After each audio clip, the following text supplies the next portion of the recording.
So I'm here with a new friend. Whenever you're watching this, it's a new friend. Known him about how long? August, 6 months. Six Six months. months. So you had to throw a time in there. Now that just threw off everything I was saying.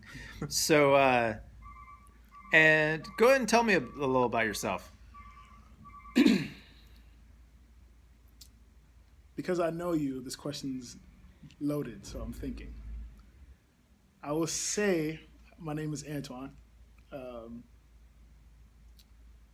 Good answer. um, What are you? What do you do? Thank you for the clarification. So I'm the engagement coordinator at Agape House. It's a Lutheran Episcopal campus ministry, but those words probably mean nothing to most people. Good food and good people is pretty much what I do. So creating spaces that manifest both of those realities um, not only bring me peace, but I think brings a lot of other people peace. So So as the focus of this, I want the focus of you to be you, who you are. I'm all about more about people than titles and places. okay. So where were you raised? Where do you come from? What's your what do you how do you look at life? How do I look at life? I'll come back to that one. I answer the easy ones first. So I was born on the island of Barbados, raised Brooklyn, New York. Spent the last 9 years of my life in Forest City, Iowa. Recently moved to San Diego. You might have been like the fifth person I met, six or seven. Anyway, you were one of the top 10 people I met. So it was early in my chapter of San The Diego. number one, but in order. Yeah, okay. I'm just trying to be honest. I don't want to, lead you lead you on or anything. um, so who am I? That definitely depends on who I'm talking to and where I'm at. Right now, um, I'm at peace. Um, I want to say that I'm beginning to understand a new face of joy. Um, Not because I've found joy or anything, but there's so many examples of what joy isn't being displayed right now around us. So right now he's talking about what's going on with the coronavirus, and we had spent some time mentoring and each other, and I think a lot of the concepts he understood, and he took action on the concepts, but when it's in the three dimensions, I think that's when he thrives. Mm, yeah, I can hear that. Yeah, yeah, yeah. And and I think that's more clear now more than ever. Um, I was talking to one of my friends earlier, and he was like, what am I going to do with all this time now? Which I thought was an interesting question because I feel like most of us, whether it's unconsciously or consciously, we're always seeking more time. And now that we have this opportunity to do all these things, we're almost in survival mode. And it's like we're missing the very thing that we manifested or at least called upon. Um, so I, so yeah, I guess I'm finding some kind of joy, some kind of peace in the manifested duality of our experiences, if that makes any sense. Um,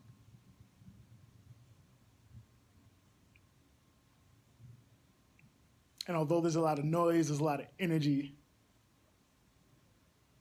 Sidebar, I go on tangents, but have you noticed that? I don't know if you've seen those articles or those pictures about a lot of the pollution like clearing up around the Earth. No, I haven't. No, I haven't. I mean, there's like been satellite shots of places like I believe China is one of them, Italy is one of them. Venice, they were talking about the lakes or the canals or whatever they have. I've never been, so I take people's word for it.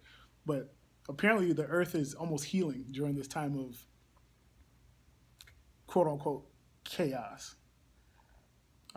And I just can't help but see the flip side of it. It's very chaotic for us, but almost a breath of fresh air, no pun intended. Um, a moment of beauty for the Earth, for the universe, I guess you can say. And yet, both of those realities are happening at the same time. Well, what creates peace? For I was going to lead you, but I don't want to take it in another tangent. What creates peace is a common enemy. So that's why grandparents get along with grandchildren, because they have a common enemy. Which is funny because when you ask me, who am I? How was I raised? I was actually raised with a heavy influence from my grandmother. Her and my grandfather, strong pillars in the way I see the world, and the way I show up in the world. So in this chaos, we can see, because of just like the common enemy of the grandparents and the grandchildren, common enemy is the parent that's in between. And Yeah, I hate my dad. and exactly. And what's bringing the people of the earth together is the common enemy, coronavirus. We're getting to throw not all of our stuff and not most of our stuff. And I understand that this perspective may be rare, but I'm kind of like all the zone that everybody is in right now. I'm always in that place of chaos. I'm always in a zone, or sorry, for the most part, I'm mostly in a zone like one of my friends just died.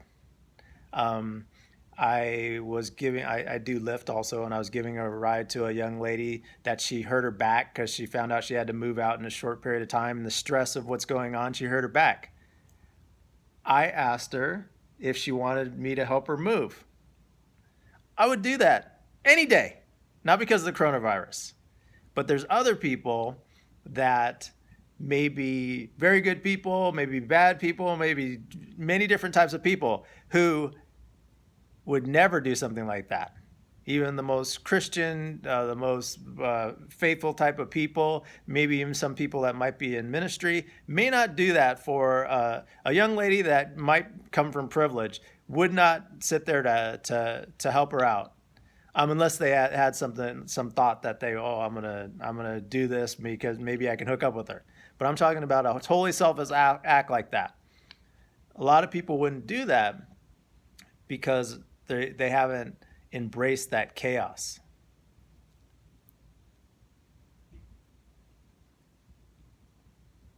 The camera's on you. Yeah, I feel it. I'm here, but I'm also back where you asked me what it is I did. All right, I'll just think out loud. Maybe it'll make sense by the time I get to the end. So one of the questions that always,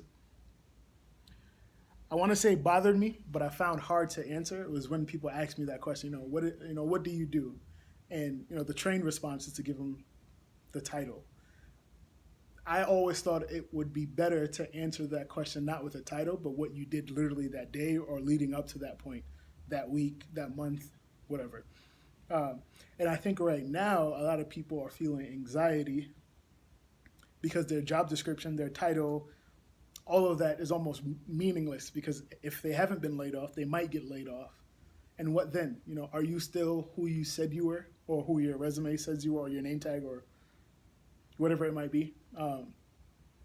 You just said, I'm the Lyft driver, but that's not that's not who you feel? Anyway, Yeah, I understand that. So yeah, I think part of why I feel joy and peace is because now, almost out of spite, but I'll try not to stoop to that level.